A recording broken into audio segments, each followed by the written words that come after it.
Terus juga pasti ibu-ibu di rumah itu bertanya-tanya nih Bu, Iya. apakah vaksin ini bakal mengganggu tumbuh kembang anaknya nih?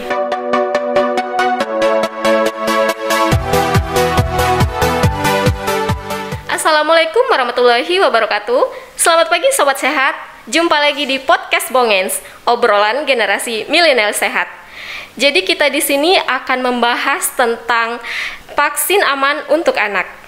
Bersama saya, Mona Serti Agusti, yang akan menemani kalian dengan topik yang sangat up to date dan hangat dibicarakan saat ini. Dan kita juga di sini telah mendatangkan narasumber kita yang sangat spesial dan mengetahui banyak dan ahli di bidangnya. Kita sambut saja Ibu Septiani Peratita SSMkes. Selamat datang Ibu. Ya, selamat Gimana datang. kabarnya hari ini? Mbak Mona, sehat alhamdulillah. Alhamdulillah ya. Jadi kita di sini Bu akan membahas tentang vaksin amankah untuk anak. Ya. Jadi kalau menurut Ibu sendiri yang ahli di bidangnya nih, bagaimana sih vaksin itu untuk anak dengan usia 6 sampai 11 tahun, apakah bagus dan apakah aman untuk anak? Oke, sebelumnya Mbak Mona mengenalkan diri dulu ya. Oh, iya. Saya Septiani Pratita di Dinas Kesehatan Kabupaten Musi Banyuasin sebagai Kasih Surveillance dan Imunisasi. Ya, untuk sementara ini masih dipercaya sebagai juru bicara gugus tugas COVID-19 Kabupaten Muba. Jadi memang di imunisasi adalah di tugas kami sendiri. Nanti kita akan bahas lebih jauh ya mengenai masalah vaksin anak ini Mbak Mona.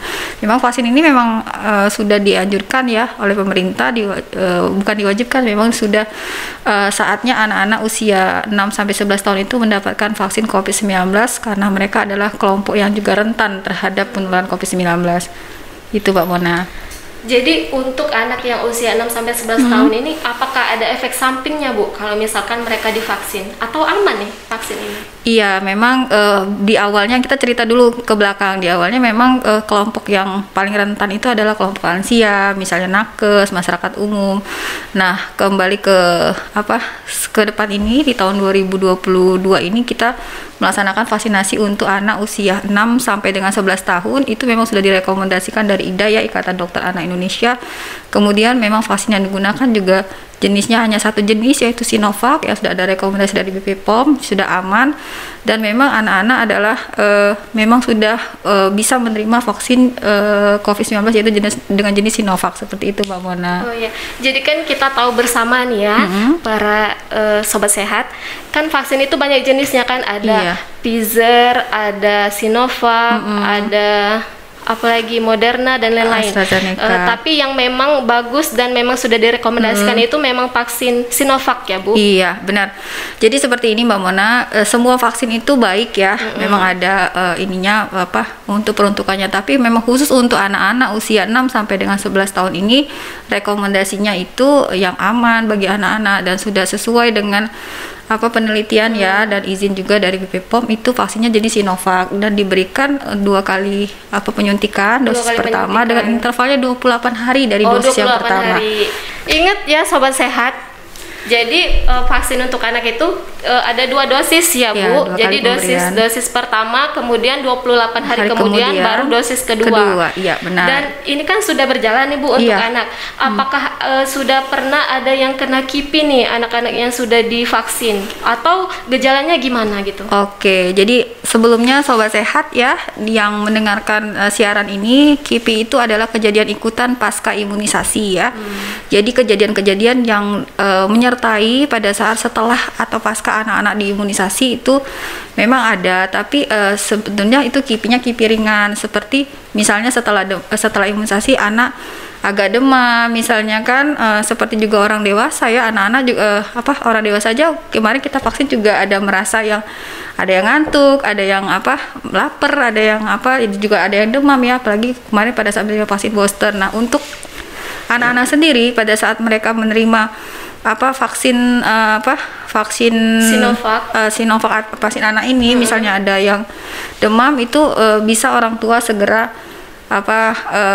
memberikan misalnya obat untuk peredah panas ya, seperti itu. Tapi kalau misalnya gejalanya tidak membaik, segera harus ke rumah sakit atau puskesmas terdekat. Kalau untuk sejauh ini, apakah sudah pernah ada nih anak-anak di Kabupaten Musi Banyuasin ini yang setelah divaksin itu terkena KIPI gitu? Ya, kalau sekarang memang alhamdulillah kita pelaksanaan yang imunisasi pada anak ini dimulai dari awal Januari kemarin ya, di tanggal 5 kalau nggak salah. Itu tidak ada yang dilaporkan maupun gejala yang KIPI berat. Tapi misalnya ada yang setelah vaksinnya dia merasa capek atau misalnya ada yang demam ringan, itu biasa, tapi tidak sampai ada yang dilaporkan sampai ke puskesmas seperti itu, Mbak Mona. Berarti aman nih untuk para mama bebek koyong kope. Jadi anak-anaknya itu harus divaksin COVID, jadi biar aman. Dan ada lagi nih pertanyaan Bu, kalau misalkan setelah disuntik vaksin itu berapa lama antibodinya terbentuk biar bisa melawan si virus ini nih? Oh iya, jadi seperti ini ya, Bapak Ibu, kemudian yang mendengarkan siaran ini juga kita informasikan, jadi pemberian vaksin COVID ini harus 2 kali ya Bapak Ibu ya. Jadi kenapa harus 2 kali? Karena kalau pemberian pertama itu dosisnya baru separuh ya kita terima, artinya kekebalan tidak terbentuk sempurna. Makanya nanti pada saat setelah penyuntikan dosis pertama atau 28 hari setelah divaksin yang pertama, itu anak-anak kita berikan lagi vaksin yang kedua. Jadi antibodi yang ditimbulkan itu nanti full ya, bisa melawan COVID-19. Jadi anak-anak kalau sudah menerima vaksinasi dosis dua kali pemberian itu, insya Allah nanti anak-anak kita menjadi kebal, menjadi anak-anak yang sehat ya, dan tidak mudah tertular dengan penyakit-penyakit khususnya COVID-19. Seperti itu. Jadi untuk saat ini vaksin yang diwajibkan itu untuk anak 6 sampai 11 tahun aja ya, Bu? Iya. Kan pasti banyak nih ibu-ibu yang nggak mau anaknya divaksin. Nah, itu bagaimana sih caranya supaya dia mau nih anaknya divaksin tuh, Bu? Iya, benar. Jadi kita sebagai orang tua juga pada awalnya ya sempat khawatir, jangankan orang tua untuk vaksin anaknya. Di awal-awal aja pada saat pelaksanaan vaksinasi ini, kita ingat betul ya, kita sendiri juga mengalami rasa ketakutan, kemudian rasa khawatir nanti setelah vaksin demam dan lain-lain ya.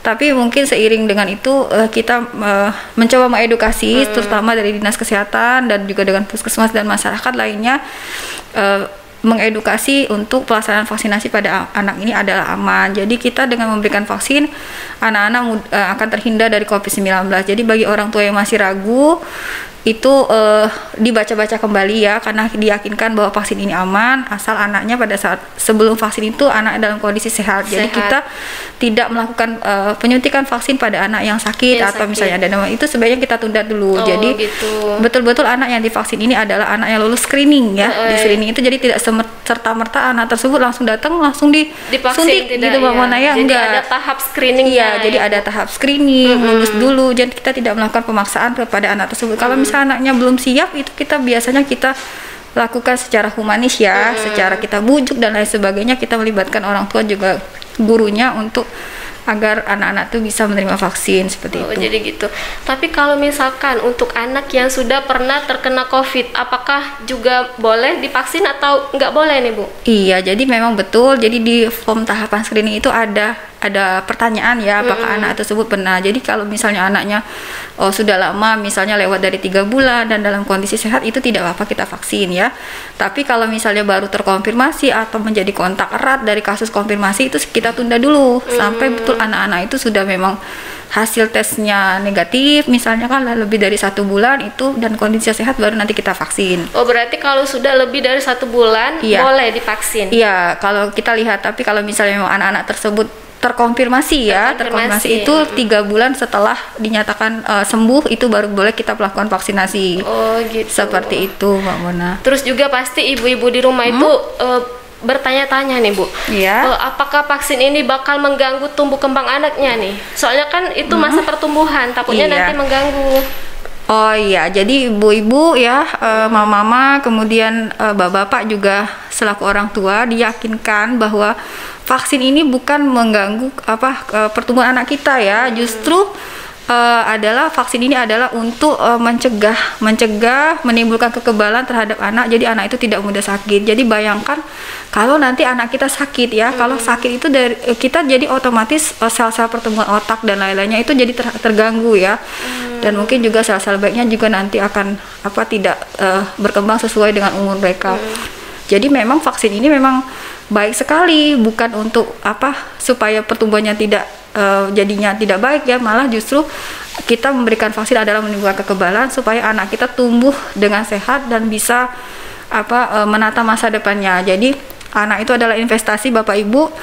Jadi ayo kita vaksin supaya nanti anak kita bisa tumbuh sehat dan pintar. Jadi ini bukan menghambat tumbuh kembang jadi ya Bu. Berarti ini malah bagus kan? Jadi tidak mudah sakit anaknya kan. Terus kan di anak usia 6 sampai 11 tahun itu ada vaksin lain kan Bu, vaksin influenza juga, vaksin hepatitis juga. Nah kalau misalkan nih anak-anak itu sudah divaksin COVID, terus berapa lama sih jaraknya biar bisa untuk vaksin selanjutnya, vaksin hepatitis atau vaksin influenza itu berapa lama jaraknya? Iya, jadi ini memang usianya kan 6 sampai dengan 11 tahun ya. Jadi kalau kita sekarang ini kemarin itu di bulan November dan Desember kita melaksanakan bulan imunisasi anak sekolah. Jadi anak-anak itu memang intervalnya 1 bulan setelah menerima vaksin yang sebelumnya ya. Jadi kita bisa diberikan vaksinasi COVID. Jadi juga seperti itu, nanti kalau suatu waktu ada anaknya yang misalnya mau vaksin HPV ya, itu bisa diberikan 1 bulan setelah dia menerima vaksinasi COVID. Jadi ada rentang interval, jangan langsung diberikan misalnya dalam 1 minggu langsung diberikan jenis vaksin yang beda lagi. Nggak boleh berarti. Jadi kita menunggu dulu 1 bulan, setelah itu baru bisa menerima vaksin seperti kita pelaksanaan bias kemarin kan, setelah 1 bulan baru kita berikan vaksinasi COVID-19 kepada anak tersebut. Iya, berarti ibu-ibu di rumah juga harus dicatat ya, kapan misalkan vaksin ini, kapan anak vaksin ini. Jadi jaraknya itu 1 bulan ya Bu, berarti. Iya, benar. Terus Bu, pasti ibu-ibu di sini kan takut nih kalau misalkan anak-anaknya itu terkena KIPI, kejadian ikutan pasca imunisasi tadi. Apa sih yang harus ibu-ibu lakukan tuh? Iya, jadi diinformasikan kepada mama-mama, ibu-ibu ya, bapak-bapak, ayu-ayu, kope-kope ya yang mendengar siaran ini, juga diinformasikan pada saat misalnya ada anaknya, adiknya, atau saudaranya yang setelah imunisasi mengalami kejadian ikutan pasca imunisasi ya, yang berat maupun ringan maupun sedang ya kondisinya, itu segera melaporkan ke puskesmas atau rumah sakit terdekat ya. Jadi melaporkan atau membawa anaknya, nanti kita semuanya akan kita tangani sesuai dengan standar SOP kejadian ikutan pasca imunisasi. Jadi jangan khawatir Bapak Ibu, kalau misalnya memang ini adalah tanggung jawab dari pemerintah imunisasi ini, tapi jangan khawatir juga, ini insya Allah tidak terjadi apapun bagi anak ibu, karena kita juga melakukan screening terlebih dahulu kepada anak-anak sebelum divaksin. Jadi yang divaksin itu adalah anak yang sehat, jadi kita tidak akan melakukan vaksinasi kepada anak yang misalnya sedang batuk, pilek dan demam, itu tidak akan kita vaksin dulu, kita tunda sampai anak-anak itu betul-betul dalam kondisi sehat. Seperti itu Mbak Mona. Nah, jadi itu tadi informasinya tentang vaksin yang aman untuk anak ya Bu. Jadi untuk ibu-ibu di rumah jangan takut nih dan jangan ragu untuk mengajak anaknya vaksin. Jadi kalau misalkan di sekolahnya sudah disediakan vaksin, karena petugas kesehatan datang kan ke sekolah-sekolah ya Bu. Nah jadi jangan ragu dan jangan takut untuk divaksin. Kalau misalkan anaknya divaksin, otomatis terbentuk antibodi dan bakal sehat dan tidak mengganggu tumbuh kembang anak yang pastinya. Sebelum kita tutup podcast kita kali ini, kita minta dulu closing statementnya dari Ibu Septiani Peratita.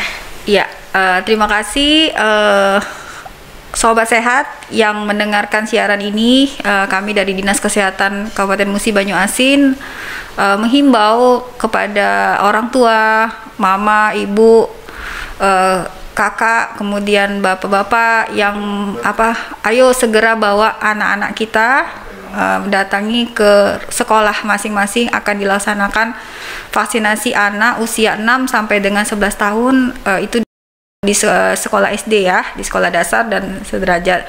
Jadi segera kita lakukan vaksinasi ini, karena vaksin ini aman, vaksin ini berguna untuk supaya mencegah COVID-19 pada anak-anak. Jadi anak-anak kita bisa sekolah tatap muka ya, menjadi sehat dan kuat. Jadi jangan khawatir apabila terjadi kejadian ikutan pasca imunisasi, segera menghubungi atau mendatangi puskesmas atau rumah sakit terdekat.